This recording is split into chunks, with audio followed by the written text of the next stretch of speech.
ব্যবস্থা নাই। সঙ্গে সঙ্গে নবীজি ওই ব্যক্তিটাকে আপনার উঠে দাঁড় করলেন। আর দাঁড় করার পরে নবীজি বলছেন ফাকালা রাসূলুল্লাহ মাই ইউসুফ হাজা, এটা আল্লাহ রাসূলের মেহমান। কে তোমরা আছো রাসূলের মেহমানে তোমরা সম্মান করে দিবে? কে তোমরা আছো রাসূলের মেহমানে ইজ্জত তোমরা করে দিবে? একজন ব্যক্তি উঠে দাঁড়িয়ে গেল আর বলছেন ফাকালা রাজুলুম মিনাল আনসার আনা, একজন আনসারী ব্যক্তি দাঁড়িয়ে গেল। দাঁড়িয়ে যাওয়ার পর বলছেন ইয়া রাসূলুল্লাহ ইয়া হাবিবাল্লাহ, আল্লাহ পাক রাসূল গো, আপনি এই ব্যক্তিটাকে আমাকে দিন, আমার বাড়ি নিয়ে যাব, আমি খাবারের ব্যবস্থাটা করে দেব, আপনাকে টেনশন নিতে হবে না। ওই আনসারী ব্যক্তি ওই সাহাবীকে নিয়ে এবার যেন আপনার ওই ব্যক্তিকে নিয়ে আপনার চলতে আরম্ভ করলো। এবার বাড়িতে গিয়ে বলছেন বিবি রে তুমি দরজা খুলো, বিবি একজন মেহমানকে নিয়ে এসেছি, এটা জানো তো মেহমান নয়, এটা হলো আল্লাহ রাসূলের মেহমান। বুখারী শরীফের হাদিস। একটা আমার এই হাদিসের দিকে লক্ষ্য করবেন তো আশা করা যায় এই ইতিহাস থেকে আপনি একটা অবশ্যই জ্ঞান পাবেন। সুবহানাল্লাহ, আল্লাহু আকবার। সেই সাহাবী ওই আনসারী ব্যক্তি নিজের বাড়িওয়ালিকে বলছেন ও আমার বিবি রে, এটা আল্লাহ রাসূলের মেহমান, এই মেহমানের তুমি ইজ্জত করো, মেহমানের তুমি সম্মান করো, খাবারটাকে রেডি করো, সুন্দর করে খাবারটাকে খাইয়ে দাও। সঙ্গে সঙ্গে আপনার বাড়িওয়ালি বলছেন ও আমার স্বামী যান, ঠিক আছে মেহমানের ইজ্জত করবো, সম্মান করব, কিন্তু বাড়িতে দুটা বাচ্চা তোমার আমার পা ধরে গড়াগড়ি করে কান্না করছে, মা তুমি খেতে দাও, আপনার যেন আমাকে খুব খিদা লেগেছে, মা কি করে খিদাটা নিবারণ হবে, মা তুমি খাবারের ব্যবস্থাটা করে দাও। এবার ওই দুই ছেলে মায়ের পা ধরে গড়াগড়ি করছে আর বিবি বলছেন স্বামী জান তুমি শোনো, তুমি যে আমাকে খাবার রেডি করতে বলছো, কিন্তু বাড়িতে মাত্র দুটো রুটির সমান আটা আছে, এর বেশি খাবারের আর ব্যবস্থা নাই, না বাড়িতে না চাল আছে, না বাড়িতে না ডাল আছে, না আমি খাবো না তুমি খাবে, না মেহমানকে খাওয়াবো। আচ্ছা বলো তো কি করে মেহমানের সম্মান করতে পারি? আর ওই দুই বাচ্চা মায়ের পা ধরে গড়াগড়ি করে কাঁদছে, মা তুমি খাবারের ব্যবস্থা করো। ওই স্বামী বলছেন বিবি তুমি কান খোলা শোনো, এটা যেন তোর মেহমান নয়, এটা আল্লাহ রাসূলের মেহমান, তো মেহমানের সম্মান করতে হবে। বিবি রে, মায়ের বুকে আল্লাহ কি জাদু দিতে কি আল্লাহ মধু দিয়েছে? মায়ের বুকে কি আল্লাহ জাদু দিয়েছে কি মধু দিয়েছে?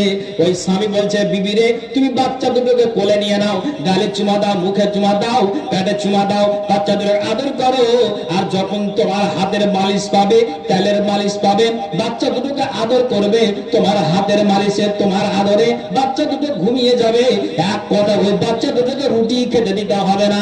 ওই স্বামীর কথা অনুযায়ী বিবি কি করলো, আপনার জন্য ওই বাচ্চা দুটোকে আদর করে নিজের বিছানাতে আপনার বাচ্চা দুটোকে ঘুমিয়ে দিল। জোরে বলেন তো সুবহানাল্লাহ। হায়রে মুসলমান, আজকে যেমন আপনাকে দেখছি যে রমজানুল মুবারক মাসটাতে আপনার ওই একটা গার্ল স্কুলের পাশে ফিলিস্তিনের মানুষেরা আপনার জন্য ইফতার নিয়ে বসেছে।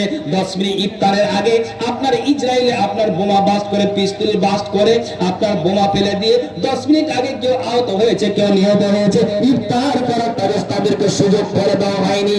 তখন আপনার কি বলবো, আপনার সরকার খাদ্য আপনার যেন জাহাজের মাধ্যম দিয়ে খাদ্যের তাদেরকে ব্যবস্থা করে দিচ্ছে। সুবহানাল্লাহ। আমি আপনাকে বুঝাতে চাইছি যে আপনি একটা আমার দিকে লক্ষ্য করেন তো, যেই মা বাচ্চা দুটোকে আপনার কি করলো, ওনারে ঘুমিয়ে দিল।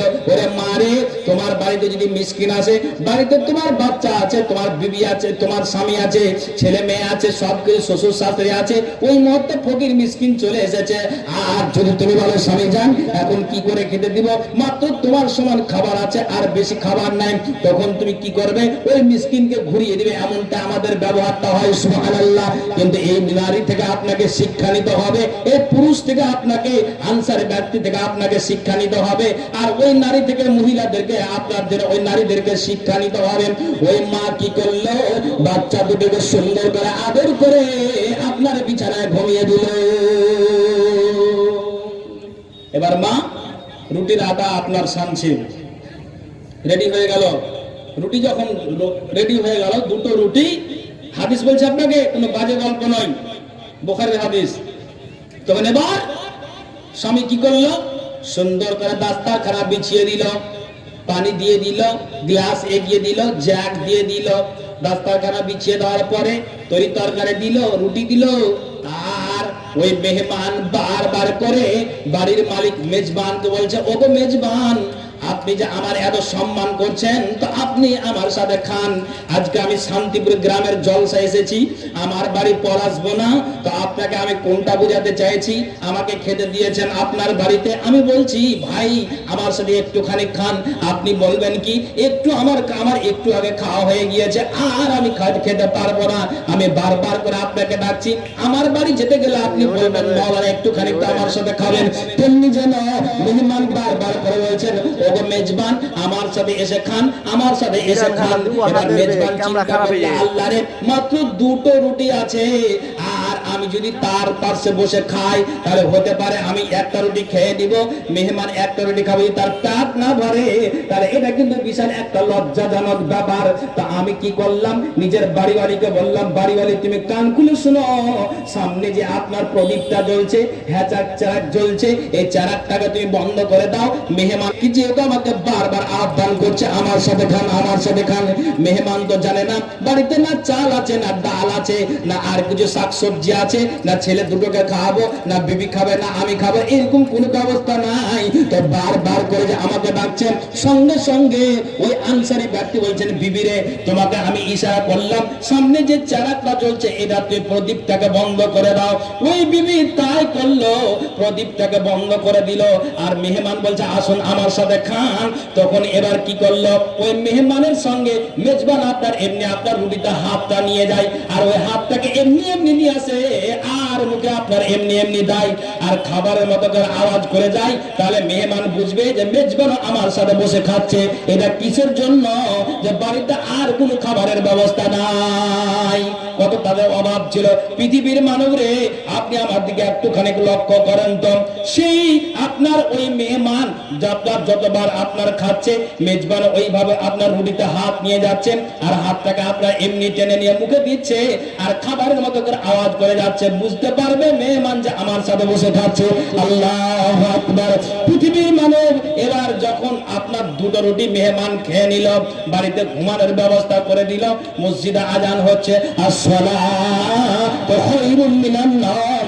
সারা পৃথিবীর মুসলমান উঠে যাও, ঘুমের চাইতে নামাজ উত্তম, আর ঘুমিয়ে থাকিও না। আল্লাহর ডাক হয়েছে, আল্লাহর ডাকে সাড়া দাও, খবরদার আর ঘুমিয়ে থাকিও না। সুবহানাল্লাহ। এবার কি করলো, ফজরের আজান হলো, আপনার মসজিদে গিয়ে নামাজটা আদায় করলো। আপনার ওই মেহমান আর মেজবান আপনার দুজনেই কিন্তু আপনার রাসূলের দরবারে হাজির হয়ে গেল, আপনার নবীজির দরবারে অতি সকাল সকাল গেল। নবীজি বলছেন ওরে মেহমান তুমি, ওরে মেজবান তুমি কান খুলে শোনো, ওর আনসারি ব্যক্তি তুমি কান খুলে শোনো। কাল আমার কাছ থেকে যে মেহমানটাকে তুমি নিয়ে গিলে, এটা যেন তোর মেহমান নয়, এটা আল্লাহ রাসূলের মেহমান। তো মেহমানের সম্মান করার জন্য, মেহমান ইজ্জত করার জন্য তুমি যে সুন্দর করে আমার কাছ থেকে অতি যত্নে তুমি ওই মেহমানকে নিয়ে গেলে, বাড়িতে তোমার খাবার নাই, ইন্নাহু আলিমু বিজাতি, শুধু আল্লাহ সব কিছু জানছেন, তার ভিতরেও তুমি একটা এমন শব্দ ব্যবহার করেছো। কি তুমি শব্দ ব্যবহার করেছো? যে বিবিরে তুমি বাচ্চা দুটোকে আদর করে ঘুমিয়ে দাও, বিবি তুমিও অনাহারে থাকো, আমিও যেন অনাহারে থাকি। কিন্তু রাসূলের মেহমান অপমান হতে দেব না, বুঝতেও না পারে যে বাড়িতে আর কোনো খাবারের ব্যবস্থা নাই। এমন করে তাকে আদর করো, এমন করে তাকে সম্মান করো। সুবহানাল্লাহ, আল্লাহু আকবার। এবার কি করা হলো, ওই মেহমান যখন আল্লাহ রাসূল বলছেন তুমি এতটাই সম্মান করেছো, এতটাই তার ইজ্জত করেছো, এতটাই তাকে সম্মান দিয়েছো, এতটাই তোমার দিল আগ্রহীর সাথে মেহমানের তুমি সম্মান করেছো। ফালাম্মা আসবাহ গাদা ইলান নবী সাল্লাল্লাহু আলাইহি ওয়াসাল্লাম, অতি সকালে দুজন যাওয়ার পরে নবীজি এটা জবাব দিলেন, ওরে মেহমান তুমি, ওরে মেজবান তুমি কান খুলে শোনো।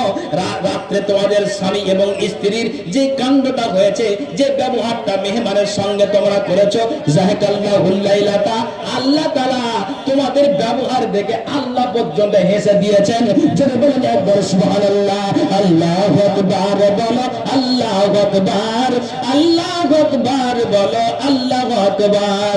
এসো না আল্লাহর নামের গান